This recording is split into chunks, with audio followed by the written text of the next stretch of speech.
Good morning guys, ito ngayon ginagawa ko yung bubong ng motor ko kasi napakainit eh.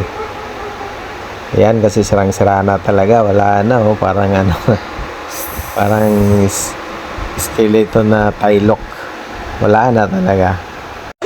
Yan tinatanggal ko na oh, tingnan mo naman. Wala nang bubong. Yan kakabit na natin yung isa. Yun, dumating na yung order natin galing sa Shopee. Salamat Shopee. Ayan na, kakabit ko na. Kakabit ko na siya. Ang hirap guys, natin eh. Yun, napasok na guys. Ayun, tali ko na lang yan sa likod. Higpitan ko para hindi lulipad. Ayan, okay. Ayos guys, maraming salamat sa panunood. Goodbye. Ay, hindi pa pala natapos yung video guys. Panoorin nyo pa ulit. Yan, okay na. O, yan, okay. Nagpitan ko na lang yan. Sinecheck ko, baka ililipat sa hangin eh. Pag magkabit ka pala nito guys, dapat di ka magpatakbo ng mabilis kasi talagang tatangayin ka. Saka bawal to guys, highway. Dapat dito ka lang sa sa probinsya.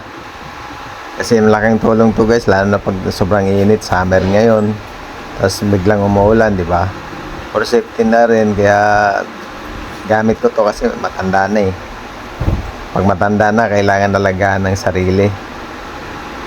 Mag-iingat na lang talaga sa biyahe para hindi ka liliparin. Alright guys, maraming salamat sa panonood ulit.